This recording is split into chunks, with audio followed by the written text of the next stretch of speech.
Akhirnya barusan nyari efek green screen aja kok susah amat ya. Ternyata kita harus nyari cara manual di kolom efek. Ini kalau kalian tanya kenapa mikrofonnya tak taruh di kacamata ya, biar nggak nyantol-nyantol di baju aja ya, sekalian eksperimen. Nah, kali ini masih mau bahas soal berita yang ada di sebuah platform media sosial ya. Infonya adalah seperti ini ya.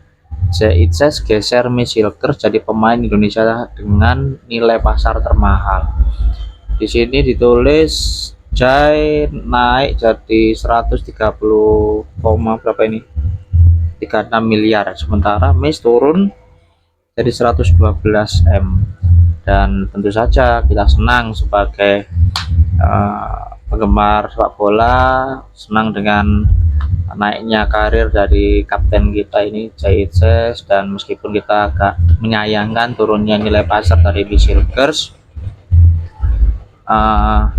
tapi yang jadi concern dari Mas Den ini adalah, terus kalau nilai mereka naik dan turun itu apa sih sebenarnya yang kepingin disampaikan itu loh? Apakah kita masih harus maaf ya, ini cuman pemikiran dari Mas Naja secara pribadi, tapi apakah dengan naiknya nilai Itses ini membuat pemain-pemain yang lain termotivasi kah? Kira-kira ayo, kira-kira termotivasi enggak? Apakah pemain-pemain lokal kita yang diwakili oleh beberapa nama seperti Rizky Ridho, Ricky Kambuaya, Hernando, Beckham Putra, apakah mereka akan termotivasi sehingga mereka bisa punya keinginan untuk paling tidak mengejar nilai pasar dari pemain-pemain diaspora kita ini? Belum tentu. Karena apa? Ya karena pemain lokal kita nggak banyak, pemain kita yang bisa mengejar pemain-pemain diaspora kita ini, yang bahkan ya sekelas pemain diaspora kita yang lain ya. Jangan bilang Kevin Dix ya, kalau Kevin Dix emang dia adalah salah satu pemain yang mahal ya, nilainya juga meskipun belum sampai 100 M, paling tidak sudah lebih tinggi dari nyaris kebanyakan pemain lokal kita. Kita bandingkan dengan pemain lokal kita yang muda-muda aja, Justin misalnya. Justin itu masih belum jadi pemain inti ya guys, dan bukan pemain inti tapi belum bisa masuk di tim senior, dan nilainya juga nggak sampai, masih kalah sama Rizky Ridho kalau Justin. Sementara Ivar bahkan masih di Young Utrecht ya. Bahkan striker kita yang kita andalkan yang baru-baru aja ini ya, Ole Romeni, itu loh jauh guys sama Jai. Kita nggak mempermasalahkan nominalnya Jai ya, kita juga senang dengan nominalnya Jai, tapi kan kita nggak akan menjadikan nominal nilai pasar Jai ini sebagai sebuah kebanggaan yang apa ya, berlebihan. Buat apa gitu loh? Kalau nilai pasarnya Jai tinggi ya itu wajar karena dia bermain di Serie A gitu loh. Sementara pemain kita yang lain yang bermain di Serie A sebelumnya ada dua seharusnya ya. Satunya adalah Emil, tapi Emil dengan saya sayangkan dia harus terlempar, bahkan dilepas oleh Como, dipinjamkan ke Palermo, meskipun dia masih berstatus pemain Como ya. Di Palermo kan dia dipinjamkan, tapi untuk musim depan bagus sih Como bisa bertahan di Serie A. Masalahnya adalah apakah Como mau memakai jasa Emil lagi, meskipun dengan adanya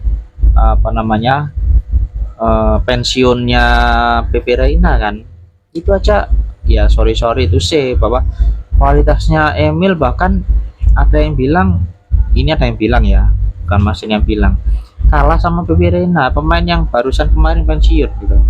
Kenapa kok Emil nggak dipakai di Como? Ya orang-orang pelatih Como lebih tahu gitu loh. Sayangnya Emil dianggap kurang bisa jadi pemain yang diandalkan di bawah besar Como, sehingga dia harus main di Palermo. Dan kita berharap musim depan Emil bisa kembali ke Serie A, meskipun nanti dipinjamkan lagi oleh Como, atau paling tidak dia punya jam terbang lah ya, karena kita juga masih berharap Emil akan menjadi pemain yang memiliki nilai pasar yang bagus. Sayang sekali kalau Emil ini nggak dapat pengalaman yang lebih, karena usianya juga belum, istilahnya Emil ini berada di usia emas ya guys, masih 27 ya.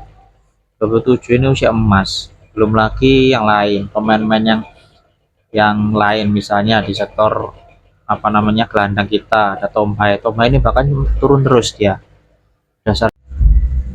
Nah, Tom Hai ini misalnya, kita kembali ke Tom Hai, dia harus menurun terus loh nilai pasarnya, kemudian tim yang dia perkuat, lalu bahkan apa namanya Pelupesi juga usianya kita semua tahu sudah lebih 30 lebih.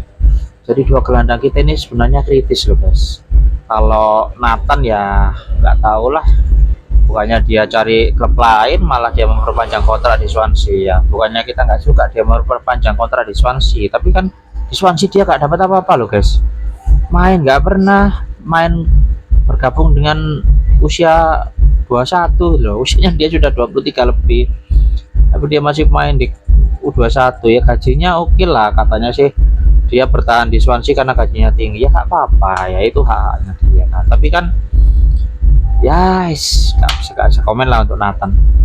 Sementara gelandang kita yang lain di sisi kanan kebetulan kita ada siapa, Marcel kan masih merintis di Oxford ya, masuk akal. Di sisi kiri Ragnar Ortmangun baru main 1 musim di Dender, dia sudah sakit-sakitan ya. Kita berharap semoga dia bisa segera sembuh lah ya, Ortmangun ini. Tapi kan ya gimana gitu loh, kita sepertinya mau nggak mau harus mengakui bahwa pemain-pemain yang diaspora yang kita miliki ini tidak bisa dibilang menjanjikan ya guys, bahkan gimana ya, sangat disayangkan lah.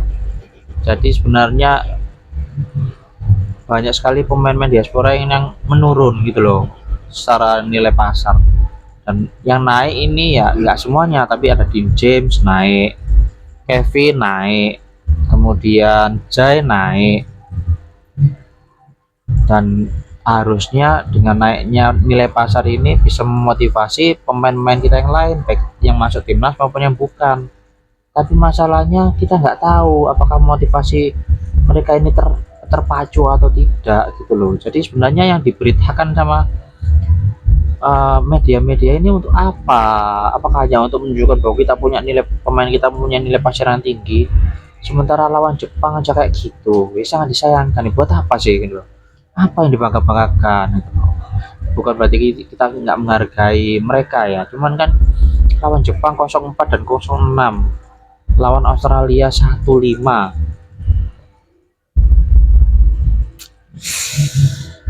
Ya agak simalakama ya.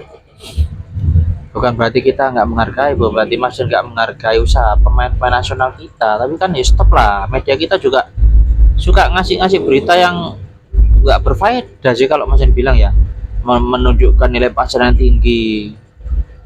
Aduh, sudahlah, lebih baik tunjukkan aja kalau pemain kita ini memang masih harus banyak